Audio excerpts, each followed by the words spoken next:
irmãos? Vamos esperar um pouquinho aí, ver quem é que vai entrando. Glória a Deus, aleluia. Hoje é um culto de estudo. Nós vamos aproveitar, irmãos, a palavra. Amém? Nós não vamos ter nem louvor para que a gente possa usufruir deste momento. Eu peço que você pare o que você está fazendo. O pastor pela tarde pediu papel, caneta, pediu para que você estivesse preparado para este momento. Irmãos, a sua casa agora é uma igreja, então pare como igreja para ouvir a palavra e que essa palavra possa transformar a sua vida. Amém? Eu queria que você pegasse a sua Bíblia aí. Glória a Deus. Provérbios capítulo 17. Oh, Deus, maravilhoso é o Senhor. Aleluia. Versículo 1 e o versículo 2. Amém? Pegou a sua Bíblia? Já entrou gente aí, minha esposa? Já. Azilda. Paz, Mazilda, Deus abençoe. Clotilde. Paz, irmão Clotilde. Deus abençoe a sua casa. Irmão Benedito está aí. Chama ele aí para estar conosco. Missionária Dione, pastora Dijan. Lourdes. Lourdes, irmão Sérgio. Deus abençoe a sua casa. Ronaldo. Irmão Ronaldo, irmão Josi. Deus abençoe vocês. Amém? Tem mais? Márcia, Luana, vem pra cá. Tiago, estou esperando vocês. Amém? Aline de Mongaguá entrou. Aline, paz do Senhor. Seu pastor está aqui conosco hoje. Glória a Deus. Aline, vai lá no grupo da igreja e chama todo mundo, tá bom? E outra coisa, compartilha lá também no Face de Mongaguá. Chama o povo para adorar. Hoje nós somos Vida Nova, Mongaguá, Peruíbe e daqui até os confins da terra. Amém? Para a glória do Senhor. A palavra de Deus diz: melhor é um bocado seco e com ele a paz, do que a casa cheia de manjares com desavenças. O servo prudente dominará o filho que desonra, entre os irmãos repartirá a herança. Ei, meu irmão, seja prudente. É melhor passar dificuldade com paz. É melhor passar algumas situações com paz. Jesus é a nossa paz. Mesmo que às vezes a gente parece que a casa não é a que a gente queria, o emprego não é o que a gente queria, às vezes até a família não é a que a gente imaginava que seria. Porém, quando o Senhor está no barco, Ele que é a nossa paz, oh aleluia, Ele transforma o deserto em manancial. Creia nisso em nome de Jesus. Amém? Nós vamos orar. Nós estamos aqui, irmão Zilei, Renata, irmão Franco, né, o diácono Franco, o pastor Haroldo. Nós estamos aqui para adorar o Senhor. Pegue seu papel, sua caneta, anote o máximo que você puder. Não perca a oportunidade. Amém, irmãos? Nós temos hora para começar, tá bom? Agora para acabar, Deus sabe. Como a gente está na internet, a gente tem um pouquinho mais de tempo. Deus abençoe a sua vida. Vamos orar. Senhor, muito obrigado, Pai, pela oportunidade de estar na tua casa nesta noite, Senhor. Nós te louvamos, Deus, pelo privilégio de ouvir a tua palavra. Que nós possamos estar atentos, Senhor, ao que vai ser ensinado nesta noite, Pai. Nos últimos dias, Senhor, por causa de estarmos em casa, são muitas lives, são muitas pessoas ensinando, são muitas pessoas falando e falando às vezes até o que não sabe, o que não entende, Senhor. E isso tem trazido às vezes confusão acerca do teu reino, acerca da tua palavra, Senhor. E eu te peço na autoridade do nome de Jesus, leva cativo todo pensamento contrário, toda a estratégia do inferno, Senhor, para trazer, Pai, que falta de entendimento àqueles que ouvem a tua palavra. Haja libertação e mudança de mente nesta noite, em nome de Jesus. Que o Senhor te abençoe. Irmãos, eu até queria cantar, sabe? Eu gostaria de louvar, mas eu não vou fazer isso com os irmãos não, tá bom? Deus abençoe a sua vida. Vem cá, pastor Haroldo, nós vamos adorar o Senhor. Aleluia. Amém? Então Deus abençoe a sua vida, fique à vontade, fale conosco em nome de Jesus. Amém, amém. Obrigado por Glória essa a Deus. Aleluia. Paz do Senhor, irmãos, que Deus Glória a abençoe a vida e a família de cada um de vocês. É um prazer estar aqui em Peruíbe, mas eu não posso negar que eu estou inconformado com essa situação. Eu ainda não me adaptei, eu ainda não estou feliz. Queria ver essa igreja cheia, como eu já vi tantas vezes, tanto da presença de Deus quanto de pessoas.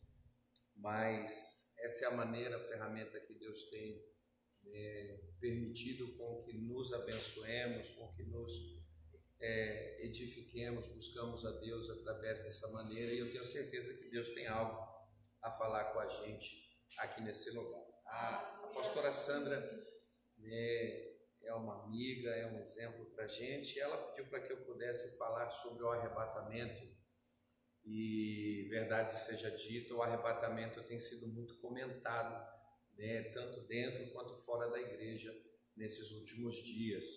Pessoas que estavam dentro da igreja se alegrando com os princípios dos sinais da volta do Senhor, pessoas que estavam fora da igreja, distantes do Senhor, mas que conhecem a palavra de Deus, com seus corações apertados, né, com seu espírito atribulado por pensar que esse seria o momento. Mas a gente tem a palavra de Deus que nos orienta, nos permite, nos capacita a se preparar para esse momento tão glorioso que marcará não somente a história da igreja, mas eu tenho certeza que toda a humanidade. Então, eu não queria falar propriamente do arrebatamento, mas eu queria falar da vida que temos que ter para que um dia possamos almejar subir aos céus e viver eternamente com o Senhor.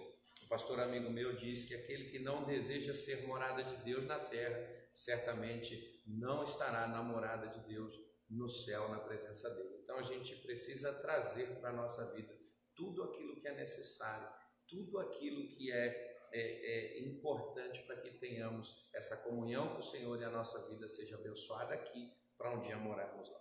Eu quero que você abra sua Bíblia em Salmo 15, nós vamos ler do verso 1 até o último, até o verso 5. Tem algumas coisas aqui pertinentes nesse texto sobre o comportamento do santo homem de Deus. O verso número 1 diz da seguinte maneira: Senhor, quem habitará no teu santuário? Quem poderá morar no teu santo monte?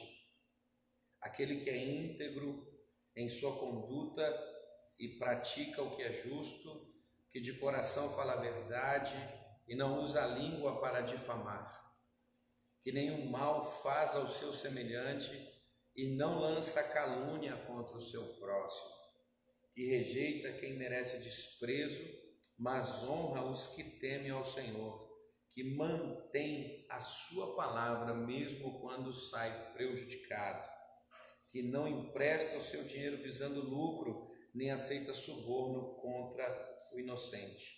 Quem assim procede nunca será abalado. Tá? A pastora já orou, já esteve pedindo a Deus. Então, para a gente iniciar, eu queria falar para você o que é arrebatamento. Arrebatamento é um termo escatológico no final dos tempos, que nós cristãos usamos para referir-se ao evento inicial no final de todas as coisas. Tá? Então, nós que somos seguidores de Cristo, cheios do Espírito Santo, selados com o Espírito, acreditamos que um dia o céu vai se abrir, a igreja será tomada e estará, né, vivendo eternamente na presença do Senhor. Subiremos ao céu, ao encontro do Senhor nos ares, e isso está escrito em 1 Tessalonicenses, no capítulo 4, no verso de número 17. Eu vou abrir para que a gente possa ler, para que possamos compreender aquilo que é expectativa em nosso coração. Diz assim: depois disso, os que estivermos vivos seremos arrebatados juntamente com eles nas nuvens, para o encontro com o Senhor nos ares, e assim estaremos com o Senhor para sempre. Eu queria que você entendesse que quando nós falamos de arrebatamento, nós estamos falando daquilo que será definitivo na nossa vida. O arrebatamento, ele marca um período em que talvez não haverá mais oportunidades para as pessoas decidirem pelo Senhor ou não. Quando nós falamos do rapto da igreja, nós estamos falando de uma comunhão eterna, de algo que vai durar para sempre, de algo definitivo nas nossas vidas. Quando olhamos para aquilo que Paulo escreve, nós vamos ver que depois de algumas dificuldades que enfrentaremos aqui na terra, o Senhor retirará a sua igreja e levará a sua igreja para estar com Ele para sempre. Nunca mais distante, nunca mais separado, nunca mais ausente, mas em comunhão eterna, estando sempre na presença do Senhor, o noivo e a noiva reunidos para que possam ali viver em constante alegria.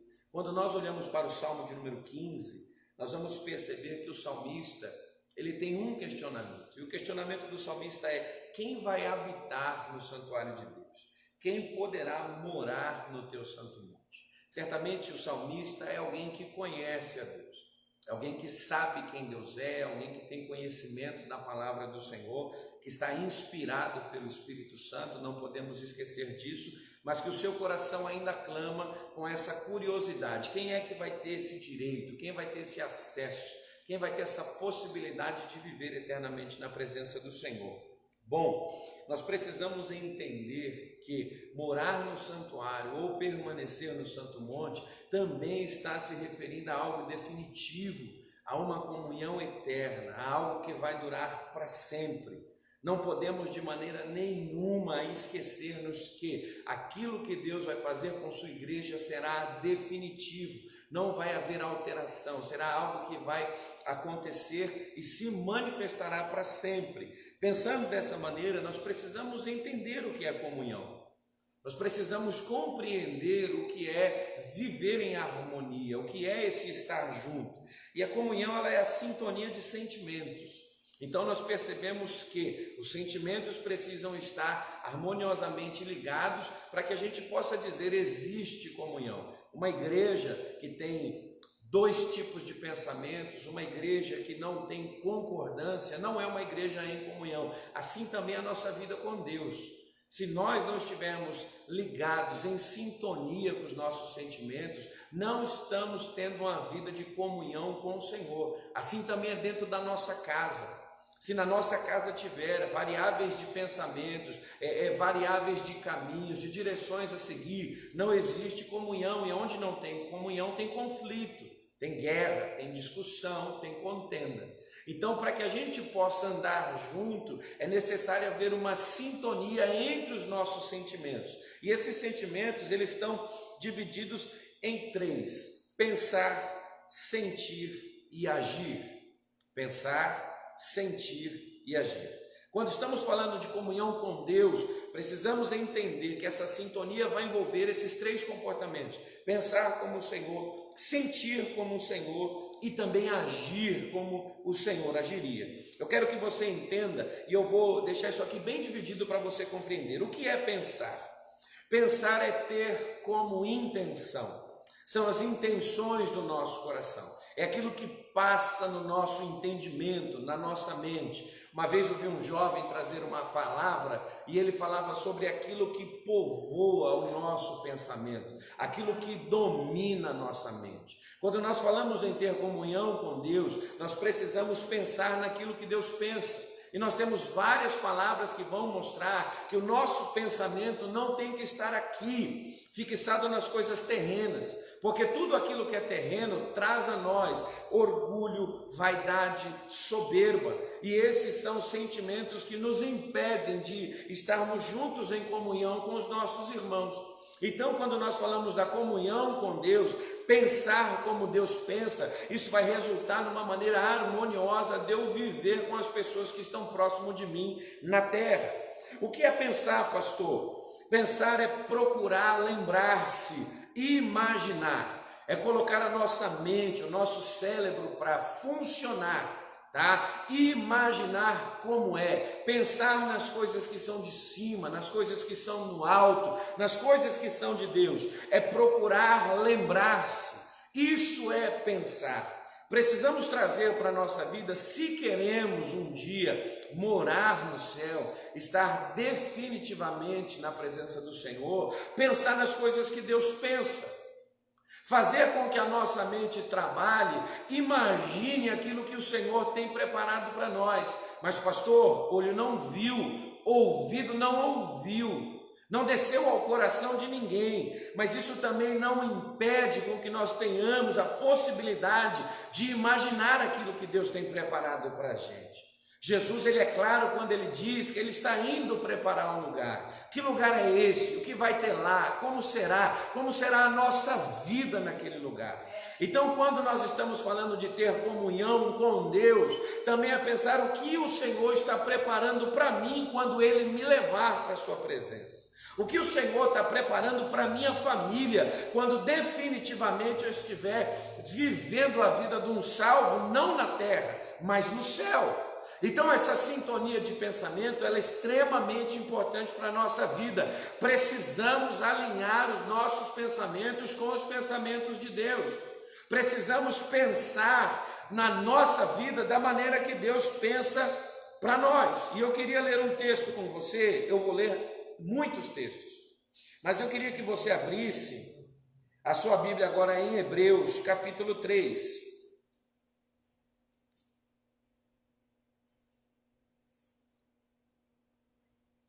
Verso de número 1 que diz assim: portanto, santos irmãos, participemos do chamado celestial, fixem os seus pensamentos em Jesus, apóstolo e sumo sacerdote que confessamos.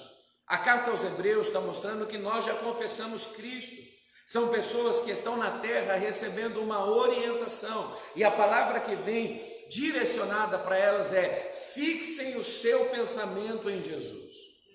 Aquilo que tem dominado a nossa mente nos dirige para onde? Qual é o caminho que aponta? Quando nós falamos dessa sintonia de comunhão, desse pensar da mesma maneira, da mesma forma, precisamos entender aquilo que Deus quer. E o que Deus está falando para a gente é pensar em Jesus, colocar a nossa mente para trabalhar da mesma maneira que a mente de Cristo. Se você prestar atenção no versículo, o início está dizendo assim: portanto, santos irmãos, participemos do chamado celeste, participemos do propósito de Deus para a nossa vida, participemos daquilo que foi estabelecido no céu para se manifestar na terra. Se nós não conseguirmos olhar e fixar os nossos pensamentos no Senhor, se nós não conseguirmos olhar com o nosso entendimento para Cristo, nós não estaremos vivendo o nosso chamado na terra. Nós não estaremos caminhando conforme Deus quer que caminhemos. Então, para que nós possamos ser semelhante a Jesus, é necessário colocar o nosso entendimento, a nossa compreensão, para pensar em Cristo constantemente. Nós confessamos o seu nome, nós temos Cristo como nosso sacerdote, Ele é o nosso mediador hoje, Ele é aquele que intercede por nós. E a chamada celeste é para que nós possamos ser semelhante a Cristo, parecido com Cristo, caminhar como Cristo. E a palavra vem dizer: se você não pensa em Jesus, se você não fixa os seus olhos em Jesus, você não está exercendo o seu chamado celestial. Está na igreja, mas não pensa em Jesus, é vaidade. Está na igreja, mas não pensa em Jesus, é orgulho. É soberba, é divisão, é contenda. Então a palavra fala: por favor, se um dia você quer morar no céu, é necessário pensar em Jesus agora, enquanto você está aí, em comunhão com a sua família, em comunhão com a sua igreja, servindo em algum lugar deste mundo a Deus. Então o Hebreus está falando para nós hoje nessa noite que é o tempo de pensarmos em Cristo, para que possamos viver e exercer o nosso chamado celestial. Se você não tem pensado em Jesus, se você não tem fixado o seu entendimento em buscar conhecer quem é Jesus, certamente você pode estar até numa posição, mas não está conseguindo exercer a sua vocação celeste. As pessoas que estão em sua volta não estão abençoadas, não estão edificadas, não estão crescendo. Mas quando você coloca a tua mente em Cristo, as pessoas que estão em sua volta certamente serão abençoadas. Eu quero que você entenda a importância do pensar. Porque para onde você pensar, para onde você direcionar a sua mente, você vai apontar a sua vida. Gênesis capítulo de número 6, verso de número 5 diz assim: o Senhor viu que a perversidade do homem tinha aumentado na terra, e que toda a inclinação dos pensamentos do seu coração era sempre somente para o mal. Entenda, os pensamentos do homem estão inclinados ao maligno.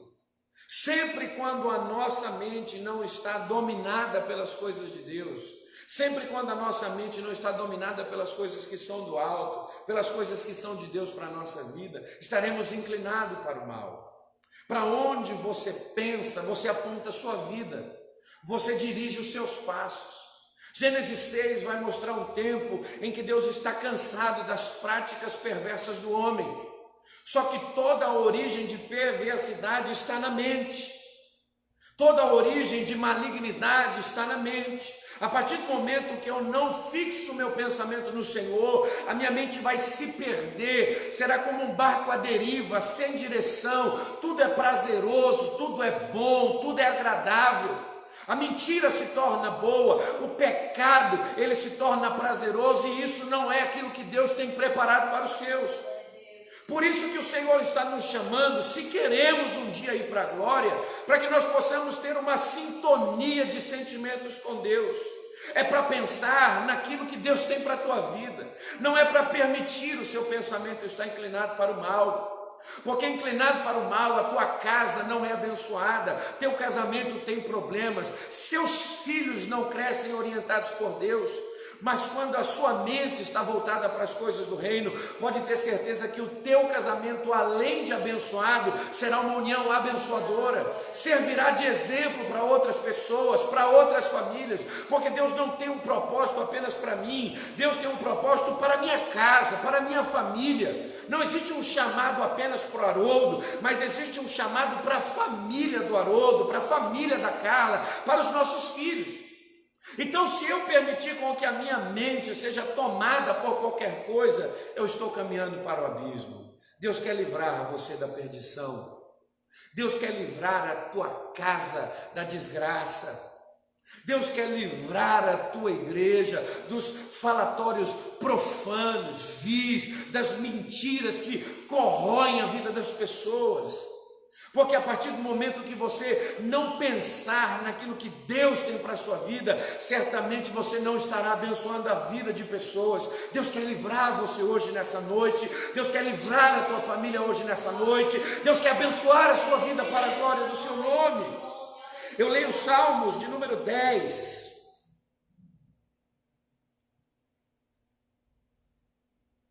Verso de número 4. Que diz da seguinte maneira: em sua presunção, o ímpio não busca pensar em Deus, não há lugar para Deus em nenhum de seus planos. Se os meus pensamentos não estiverem alinhados, alicerçados nas coisas que são de Deus, não vai haver espaço para Deus na minha vida. Salomão ele escreve que ele observou a vida do homem e ele percebeu que tudo aquilo que o homem decidia fazer era vaidade. A partir do momento que o nosso alvo é Cristo e a nossa mente está fixada em Cristo, não existe mais vaidade, não tem mais orgulho, porque Cristo é o fiel modelo da serventia, do diaconato, do serviço. Cristo é o Rei da Glória que se prostrou aos pés dos discípulos para lavar os seus pés. Um homem que não pensa em Cristo, certamente ele vai exigir o contrário. Ele vai querer uma cadeira de honra e ele vai querer ser servido em vez de servir. Então sempre que o ímpio ele esboça os seus planos, você percebe que não existe Deus em nenhum de seus planos. E quem é o ímpio, pastor? Ímpio é aquele que está perdido lá fora, ímpio é aquele que não sabe quem é Deus, não conhece a sua palavra.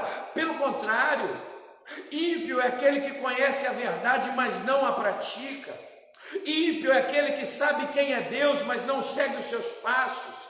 Ímpio é aquele que foi liberto um dia, mas escolheu deliberadamente viver a sua vontade e não a vontade de Deus. Aonde estão essas pessoas, pastor Haroldo? Estão em nossa volta, destilando as suas palavras aos ouvidos de pessoas, muitas vezes despreparadas, muitas vezes ao ouvido de pessoas que não estão firmadas, que não conseguem rejeitar, mas acabam envolvidas em planos e propósitos em que Deus não está presente. Aleluia! Precisamos tomar cuidado com aquilo que chega ao nosso ouvido, porque tem pessoas que conhecem Deus, conhecem a sua palavra, mas Deus não está presente nos seus planos. O que tem passado na sua mente? O que tem passado no seu entendimento? Do que está cheio o seu coração? Será que verdadeiramente, aonde você chega para honrar a Deus, chega para exaltar o Senhor? Ou chega para satisfazer as suas vaidades, os seus desejos? Se você não pensar em Deus, você estará desenfreadamente buscando a satisfação do seu ego. E para satisfazer você fere, você mata, você machuca, você divide. Deus não está nos planos, porque Deus é amor, é misericórdia, é graça, é união, é comunhão, é uma nova oportunidade. Precisamos compreender essas coisas. Precisamos pensar como Deus pensa. Eu leio mais um texto ainda sobre pensamentos, que está em Colossenses capítulo 3, verso de número 2, que vai dizer para a gente da seguinte maneira: mantenha o seu pensamento nas coisas que são do alto, e não nas coisas que são da terra. Essa é uma obrigação nossa. Se nós queremos ter comunhão com Deus, se nós estamos buscando, almejando um arrebatamento, nós precisamos entender que a hora de pensar nas coisas que são do alto é agora. Eu tenho a minha opinião muito bem formada. Eu sou uma pessoa que eu busquei entender qual era o propósito de Deus para a minha vida e também qual é o propósito de Deus para o seu povo. E sempre quando nós estamos observando a vida, quando o coração do homem não está pensando naquilo que é de cima, o homem não consegue amar, o homem não é generoso, o homem não é compreensivo, o homem não é longânimo, o homem não é paciente. Perceba, não é nem perseverante. A única coisa que faz a nossa vida ser movida pelo Espírito Santo na terra é pensar nas coisas que são de cima. E se tem uma coisa que a Bíblia não revelou a nós, é o que está preparado. A gente pode até imaginar, mas a gente não sabe como vai ser. Porque aquele que pensa naquilo que é do alto não consegue ter vaidade aqui embaixo. Não consegue ser uma pessoa orgulhosa aqui embaixo. Mantenha o seu pensamento. Você, meu irmão, que está aí me assistindo, minha irmã, a igreja de Mongaguá, eu vi alguns irmãos entrando aí no início. Se você está me ouvindo, se você vai ouvir depois esse vídeo, entenda o chamado celeste de Deus para a tua vida. A terra é o lugar de pensar no céu, porque aquele que está na terra e não pensa na glória, não vai participar dela. E ainda será um problema aqui embaixo. Deus quer salvar a sua igreja. Eu sou um missionário, eu posso dizer assim, são 10 anos fazendo missões dentro de uma casa de recuperação, recebendo pessoas sujas, pessoas que estão com o seu humor abalado, abatido, pessoas machucadas, feridas, pessoas doentes que não sabem o que é amor. Se eu pegar uma pessoa dessa e não conseguir enxergar essa pessoa na glória, eu não me aproximo, eu não cuido, eu não trato. Quando nós falamos de pensar nas coisas que são do alto, nós temos que pensar também que a promessa é para uma multidão incontável de pessoas. Aleluia! Isso não é para mim, não é para você. Mas isso é para gerações e gerações de homens e mulheres que viveram, que vivem e que viverão. E a gente precisa entender que se tem uma promessa, a promessa foi feita no desejo de Deus. Pare para pensar na tua casa servindo a Deus na glória, exaltando a Deus na glória. Pare para pensar a tua igreja cheia de pessoas transbordando do Espírito Santo, mas preparando para subir e adorar a Deus na glória, adorar a Deus no céu. É tempo de pensarmos nessas coisas. A água subiu um pouco pelas nossas canelas, está todo mundo apavorado, com medo.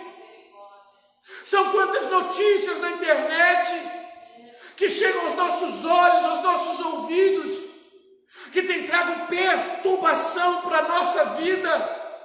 e você perdendo tempo pensando em coisas daqui de baixo, coisas que se corrompem, coisas que são roubadas, coisas que se destroem. O Senhor está te chamando para pensar naquilo que não muda, que não se corrompe, que não é destruído, naquilo que Ele tem preparado para você. É o tempo de mudar o nosso pensamento.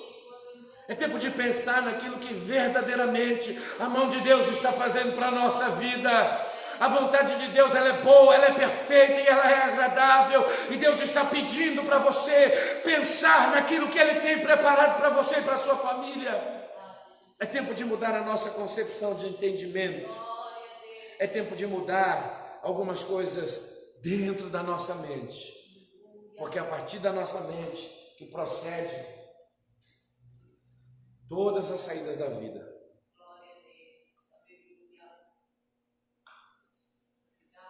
Segunda coisa que eu quero tratar com você aqui hoje nessa noite é sobre o sentir.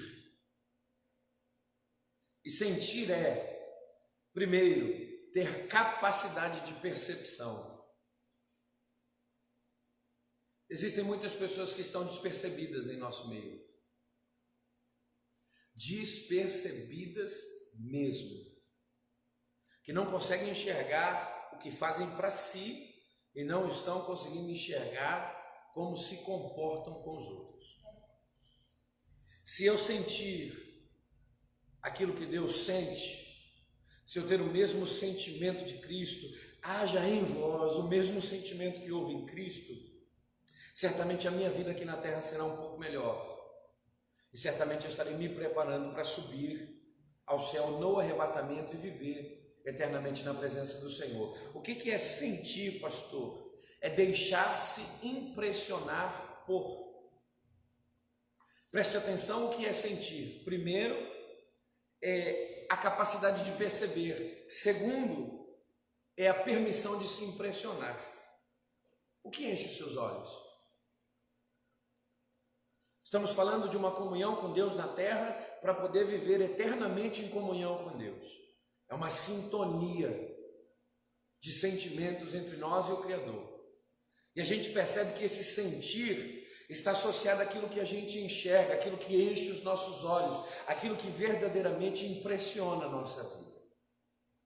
Eu olho para pessoas em minha volta e o que mais me chama a atenção é a capacidade que Deus tem de transformar a vida de alguém. Deus verdadeiramente cumpre aquilo que está escrito nos Salmos, que Ele se levanta do seu trono para ver o que está acontecendo na terra, Ele se inclina para enxergar. E a gente percebe que Ele vai com mão poderosa, tira do montouro e faz assentar entre os príncipes da igreja. Se Deus é aquele que tira da lama e faz assentar entre os príncipes, eu entendo que quem está é príncipe e quem está chegando será príncipe também. Não existe uma guerra de posições, não existe um que é melhor que o outro, mas a gente percebe que Deus está transformando pessoas e colocando pessoas na mesma condição. Príncipes da igreja, eu também posso afirmar que a condição também é filhos de Deus. Isso enche os meus olhos, isso me impressiona. Porque quantas pessoas a gente afirmou não ter mais jeito, quantos doentes a gente ouviu a medicina falar, olha, espere alguns dias, quantas coisas, quantos casamentos, mais um exemplo, a gente percebeu que as pessoas deram como acabado, como falido, mas a mão do Senhor foi lá, trabalhou, operou, restaurou, edificou novamente, lavou, remiu e fez assentar numa condição igual de filho. Perceba, isso é aquilo que deve chamar a nossa atenção, é aquilo que deve despertar o nosso interesse. E eu queria falar sobre isso, aquilo que deve te impressionar. Eu queria falar sobre aquilo que deve mover a sua vida. E a primeira coisa que eu queria passar para você é mais oração, menos ansiedade. Filipenses capítulo 4, verso de número 6 diz: não ande ansiosos por coisa alguma, mas em tudo pela oração e súplica. Não ande ansioso mas em tudo, pela oração e pela súplica, com ação de graças, apresente seus pedidos a Deus. Perceba, compreenda, que Deus está mostrando para nós que a oração é uma ferramenta poderosa para que situações pertinentes ao nosso cotidiano, também a nossa salvação, elas possam ser manifestas pelo poder de Deus. Aquele que pede, recebe. Aquele que bate, a porta abre. Aquele que busca, esse acha. Então, quando nós temos o nosso comportamento de um devocional, de uma vida de oração, certamente nós estamos vencendo a ansiedade. Certamente nós estamos menos desejosos com as coisas daqui, porque a oração, ela vai fazer com que a nossa vida seja outra a hora que levantamos os nossos joelhos do chão. Então, se precisamos sentir como Deus sente, olha para a vida de Jesus e veja quanto Jesus orou. Quantas vezes Jesus buscou a presença do Pai. Quantas vezes o Senhor se refugiou ao colo do seu Pai, do seu Deus. Ele foi o maior exemplo para mostrar para a gente que a oração é o caminho perfeito para a vitória sobre a ansiedade.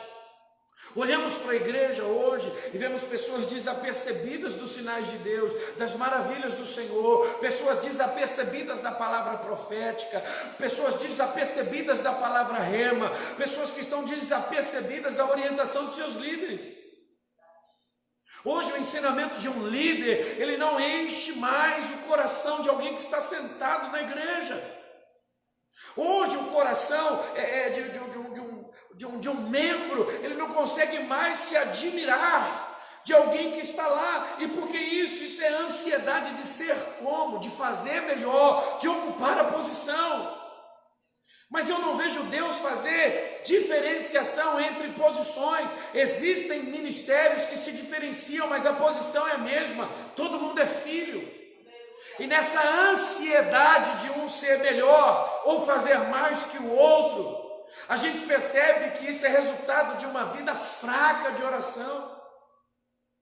Você vai chegar onde Deus prometeu a partir do momento que você estiver em comunhão com o Senhor, alinhado com Deus, com tua vida de oração, ali, cercada da presença do Senhor. Não fique ansioso. Se Deus te prometeu, Ele vai cumprir, Ele é fiel. Foi Ele quem disse. Você nem esperava, mas Ele te prometeu. Quem éramos nós quando Deus fez uma promessa na nossa vida? E o que podemos fazer para que essa promessa se cumpra, a não ser orar e se preparar para que Deus abra as portas, derrube os gigantes, derrube as muralhas que estão em nossa volta. Não podemos acrescentar nem um palmo à nossa estatura, mas nós temos um Deus fiel que dá crescimento para aquele que crê, que abençoa a vida daquele que ora. Se você está sofrendo de ansiedade, certamente você não está sentindo aquilo que Deus sente. Não se preocupe, não deixe o seu coração se abalar ou se abater. Deus está no controle de todas as coisas. Segunda coisa que eu leio para você é Romanos capítulo 5, verso de número 3, que diz da seguinte maneira: não só isso, mas também nos gloriamos nas tribulações, porque sabemos que a tribulação ela vai produzir perseverança. Ei, o sentimento que tem que haver em você é não desistir jamais. Que história é essa? De que eu posso começar hoje, desistir amanhã, depois eu começo de novo, desisto depois. Ah, mas se Deus quiser, escute, Deus sempre vai querer. Deus está desejando você de pé, Deus está desejando tua casa abençoada. E você precisa ter o mesmo sentimento que teve em Cristo Jesus, que mesmo sabendo que a sua morte seria morte de cruz, Ele permaneceu fiel até o final. Está difícil, está tribuloso, está complicado. Nós estamos sabendo que a tribulação está produzindo perseverança. Deus não chama covardes que vão parar no meio do caminho, mas Deus chama e separa vencedores que vão permanecer até o final. Se você está fraco, se você está abatido, eu profetizo sobre a sua vida um sentimento novo. Eu profetizo profetizo o Espírito de Deus te tomando em coragem, aleluia, revestindo você de poder, para você não parar, você não vai desistir, você não vai voltar da metade do mar, não, você vai chegar do outro lado, diz o Senhor. Receba isso em nome de Cristo. Sentir aquilo que Deus sente, escute, viva feliz. Provérbios 15:15. Todos os dias do oprimido são infelizes, mas o coração bem disposto está sempre em festa. Esse é o sentimento que Deus quer que nós venhamos a deixar-nos envolver. Um sentimento de disposição, um sentimento de coragem, de perseverança, um sentimento de alegria. Querido, olha para a nossa vida, não é força, não é dinheiro, não é sabedoria, a única coisa que pode resolver o nosso problema é Deus. Mas Deus está dizendo, justo não mendiga pão, a sua descendência não passa fome, sou eu que cuido, esteja feliz, é Deus guardando a tua casa, esteja contente, é Deus suprindo a tua família, esteja contente, é Deus guardando a tua saúde. Os médicos estão dizendo, não tem tratamento e não tem cura, mas o que mais a gente vê no noticiário é, não sei quantas pessoas foram curadas na Itália, não sei quantas foram curadas na Espanha, não sei quantas foram curadas no Brasil. O que é isso? Se a medicina não tem tratamento, se não tem remédio, é o poder de Deus que está se manifestando sobre a vida de pessoas. É esse Deus que está pedindo, fique feliz, eu estou no controle de todas as coisas.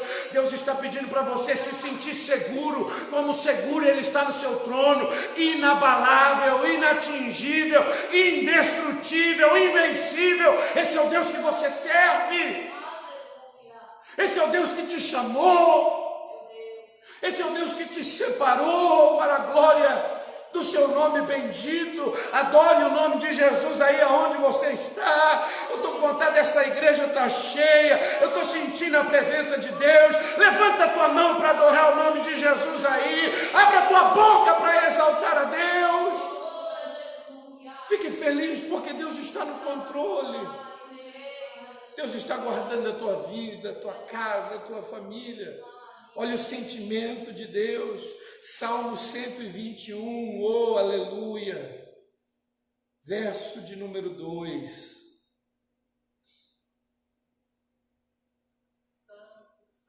Estamos falando sobre o sentir, a capacidade de perceber e também a capacidade de deixar-se impressionar. Eu quero encerrar esse tópico com a seguinte expressão: olhe para quem está ao seu lado. Salmo 121, verso 2 está dizendo: o meu socorro ele vem do Senhor que fez os céus e a terra. Olha o sentimento que está sobre a vida do salmista. Eu levo meus olhos para o monte, de onde vem o meu socorro, cercado de adversários, adversidades, de problemas. O salmista eleva os seus olhos e de onde vem o meu socorro? O meu socorro vem do Senhor. Querido, você não está sozinho, você não está desamparado. Os montes podem ser altos, mas a voz do Senhor ainda faz os montes estremecerem para a glória de Deus. Receba isso em nome de Jesus. Perceba quem está contigo, impressione-se ou deixe-se impressionar por quem chamou você para caminhar do teu lado, quem foi que te tomou pela tua mão direita. Você está de mão dada com o Criador, com o Todo-Poderoso, oh glória! O salmista em Salmo 23, ele fala mais uma vez: ainda que eu ande pelo vale da sombra e da morte, eu não temerei, porque Deus está comigo, a vara e o cajado me consola. Não é vale que me impressiona, não é morte que me assusta. O que chamou a minha atenção e eu fiquei impressionado foi o Todo-Poderoso que está caminhando comigo, que está do meu lado. É esse comportamento. Não se impressione com palavras vãs, fúteis, com comportamentos de ímpios. Se impressione com o agir de Deus. Se impressione com a fidelidade da palavra do Senhor. Se impressione com o sacrifício de Cristo em favor da sua vida, em favor da sua casa. Se impressione com a misericórdia do Senhor que se renova a cada manhã para colocar você de pé e fazer uma obra gloriosa na sua vida.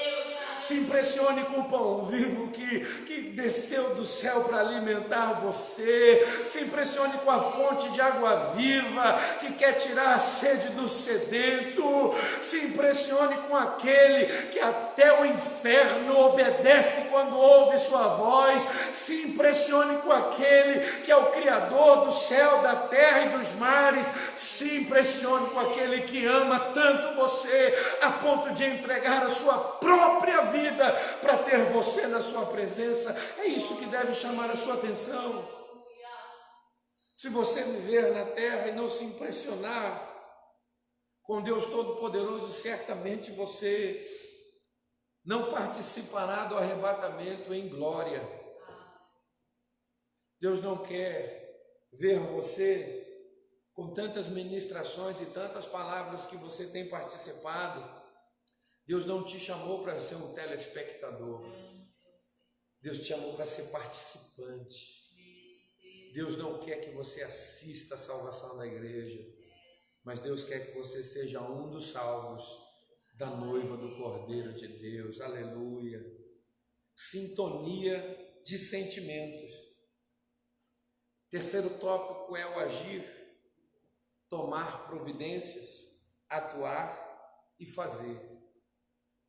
Preste atenção, que quando nós falamos sobre agir, agir é tomar providência, é atuar, é fazer. É tempo de você caminhar para o seu propósito. Moisés, ele está em Êxodo 14, parado diante do Mar Vermelho. E ali diante do Mar Vermelho a gente percebe que existe um desafio diante dele, e ele vai virar para Deus e vai falar: e agora, Senhor? O que é que eu faço? E a resposta de Deus para Moisés e para o povo de Israel é: por que clamas a mim? Por que clamas a mim? Por que fala comigo? Diga ao povo que marche. O impedimento surge muitas vezes como invencível, e nós estamos esperando uma nova manifestação de Deus para que o impedimento caia por terra. Mas perceba, a manifestação de Deus surge a partir do momento que eu continuo. Meu Deus opera, meu Deus faz, mas eu nunca vi ninguém ficar sentado numa cadeira esperando a bênção chegar. Pelo contrário, fomos chamados para seguir a Cristo, e as bênçãos que estão preparadas, essas me alcançarão. Se as bênçãos me alcançam, significa que eu estou caminhando, que eu não parei. E talvez você esteja aí, do lado de lá dessa transmissão, passando por um momento caótico na sua vida, onde você perdeu o pique, o ânimo, onde você tem desejado parar. Mas Deus está falando para você que não é hora disso, porque o Deus que você serve, Ele não para, Ele continua, Ele opera, Ele vai até o final, Ele não para na metade, Ele não abre mão, Ele não desiste. Ele não para no meio do caminho. Tudo aquilo que Deus começa, Ele termina. E Deus está falando, é tempo também de você fazer como eu faço. Você tem promessa, alcance-a. Se eu disse, a possibilidade é real, ela existe, é só você chegar.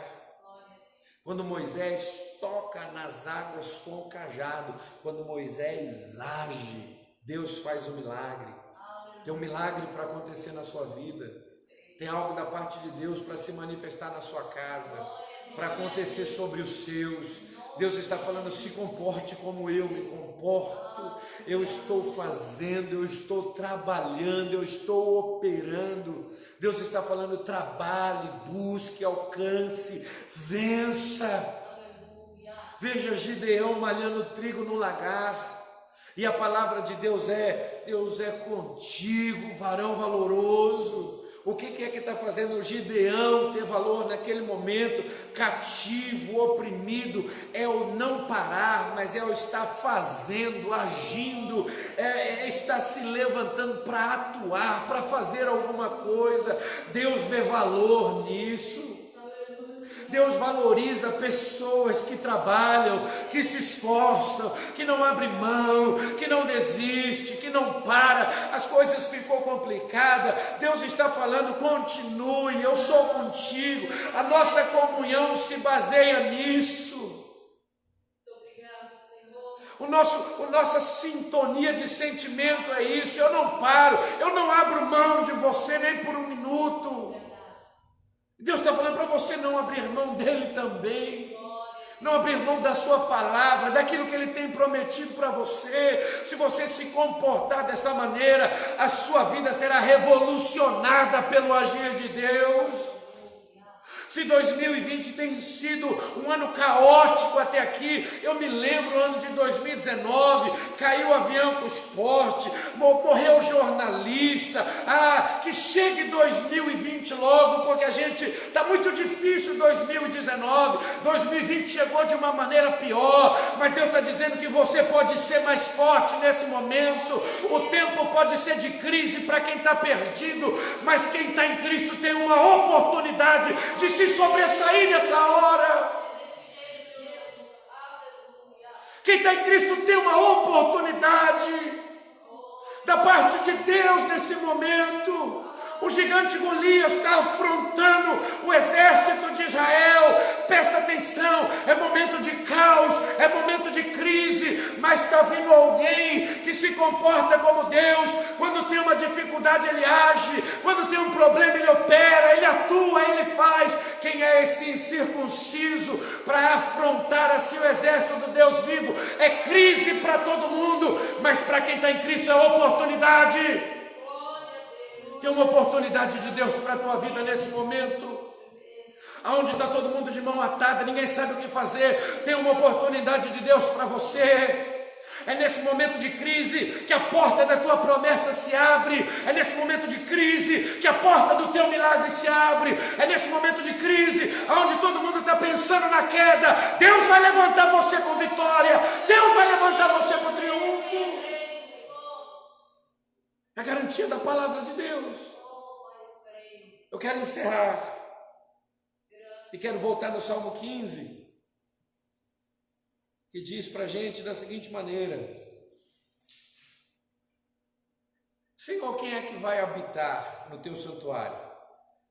Quem poderá morar no teu santo monte?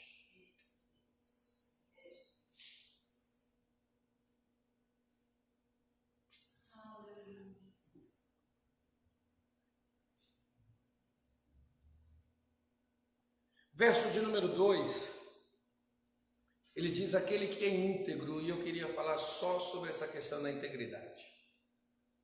O que é integridade? É o estado ou características daquilo que está inteiro. Preste atenção. Integridade é o estado ou características daquilo que está inteiro. Eu não vejo Deus fazer uma obra pela metade, eu vejo Deus fazer uma obra e o tempo aperfeiçoar a obra de Deus na nossa vida. Quando um pecador levanta a mão no culto, entrega a sua vida a Jesus, naquele momento, aos meus olhos, ele é um filho de Deus. Ele não é um meio filho.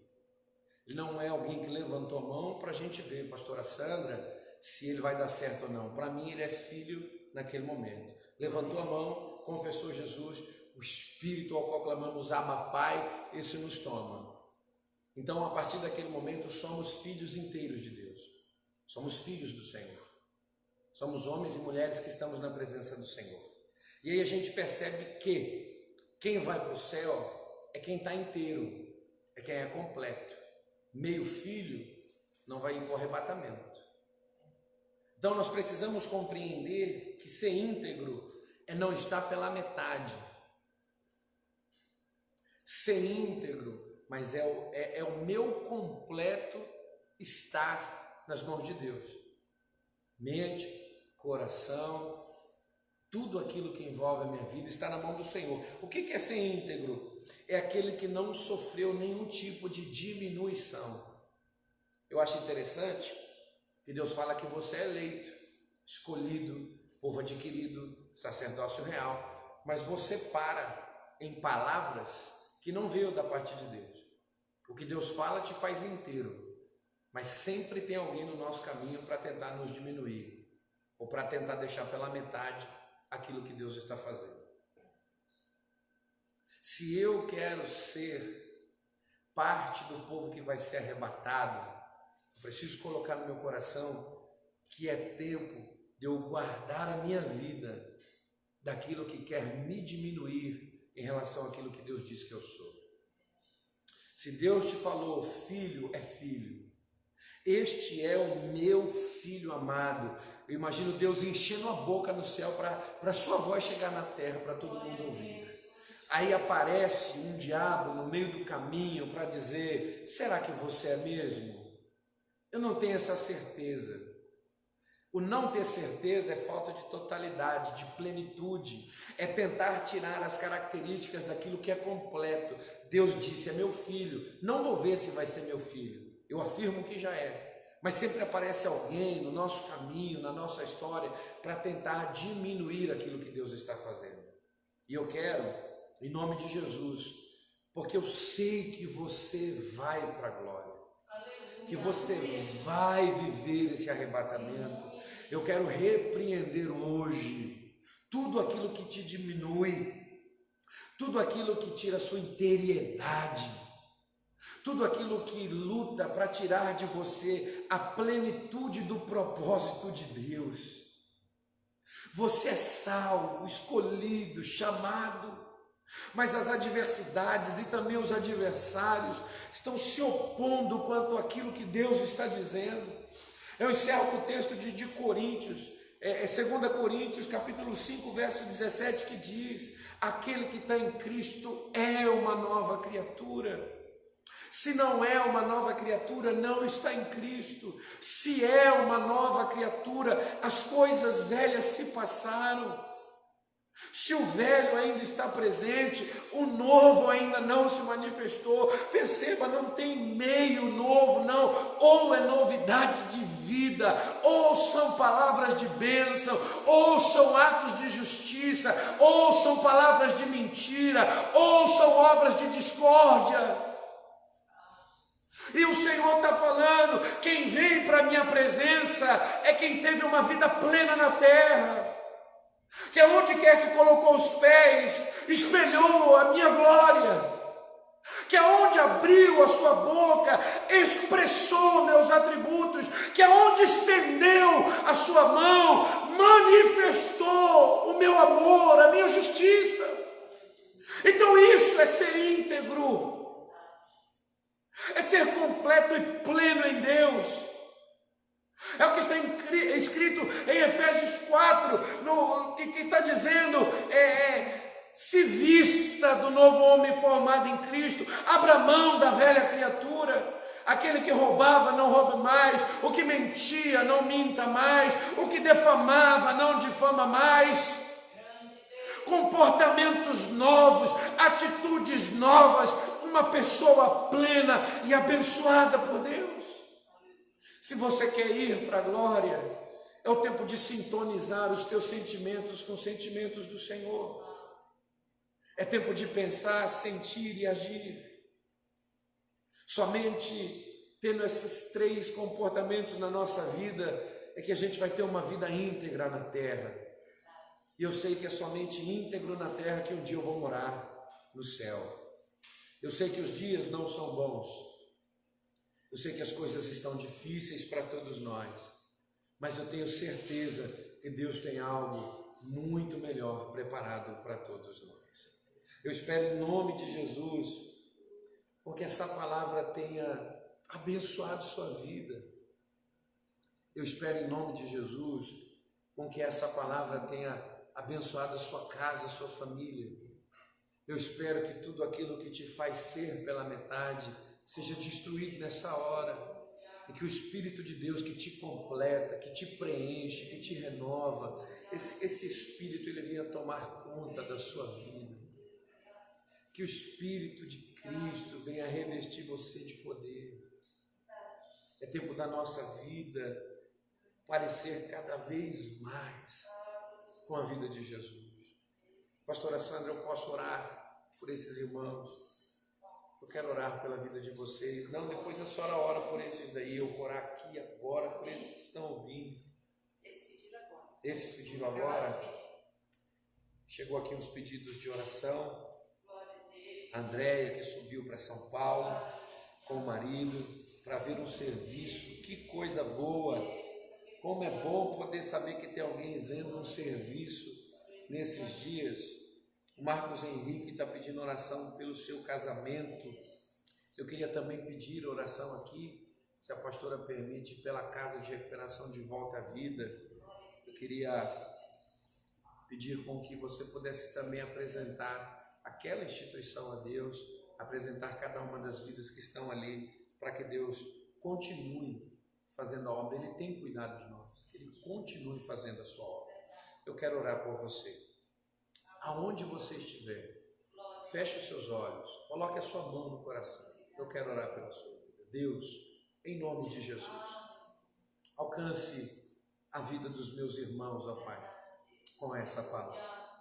Liberte-os, abençoe-os, fortalece-os, ó Pai.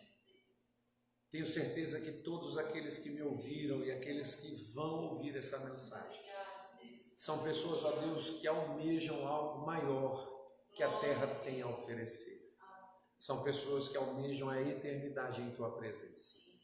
São pessoas que almejam, Senhor, viver esse arrebatamento tão glorioso. Mas nós entendemos, ó Pai, que para isso acontecer com a gente, é necessário termos uma vida equilibrada, uma vida direcionada pela Tua palavra, uma vida orientada pelo Teu Espírito Santo. Que essa sintonia tome conta da nossa vida e nos abençoe em tudo, e que possamos, ó Deus, a cada dia, não somente ser uma bênção, mas principalmente sermos abençoadores, dispenseiros, ó Deus, das coisas do Teu reino, na nossa família, para a nossa igreja, para esse mundo que tanto espera pelo Senhor. Assim eu oro e abençoo a vida de todos, em nome de Jesus. Amém. Eu quero dizer para você que foi um privilégio estar aqui hoje, na igreja de Peruíbe. Foi bom estar com você aí, através dessa live, do virtual, mas meu coração clama pelo retorno da igreja, das portas abertas, aqueles que se consideram pecadores perdidos, se arrependendo, vindo até o altar de Deus, entregando suas vidas, nós colocando as nossas mãos, orando pela vida dessas pessoas. É por isso que o meu coração clama. Que Deus abençoe sua vida, que Deus abençoe essa igreja, pastores, que Deus abençoe vocês, em nome de Jesus. Amém. Amém. Deus abençoe em nome de Jesus. Glória a Deus. Meus irmãos, quando o pastor Haroldo estava orando, me veio uma visão. Não sei se é filme, né? Mas me veio uma visão assim de que quando o policial ele quer invadir um local, ele cria uma distração. E o inimigo das nossas almas, quando quer roubar aquilo que Deus tem nos dado, ele cria uma distração. E a gente se distrai. Se distrai com as dificuldades, se distrai com os problemas, se distrai com as má notícias e esquecemos que o Senhor é quem nos guarda, que o Senhor é quem garantiu a vitória e que o céu é logo ali. Não se distraia com o mundo, não se distraia com o pecado. O Senhor está preparando a igreja santa, pura, para estar com Ele na eternidade. Eu abençoo a sua vida. Amanhã à tarde do clamor às 15 horas, a quinta-feira, 19h30, nós estaremos também adorando ao Senhor, juntamente com a igreja de Mongaguá. Nós estaremos aqui ministrando a palavra. Não deixe de adorar o Senhor. E ore para que realmente a igreja possa voltar a comungar desta unidade dentro das quatro paredes também. Nós pregávamos muito dizendo, vamos sair das quatro paredes. E hoje o nosso coração almeja, vamos voltar para as quatro paredes. Deus abençoe a sua vida, que o amor de Deus, a graça do nosso Senhor Jesus Cristo e as doces consolações do Espírito Santo de Deus esteja com você e a sua casa. E você que crê em tudo que foi ministrado, aí, diga amém. Deus abençoe a sua vida em nome de Jesus. Glória a Deus. Aleluia.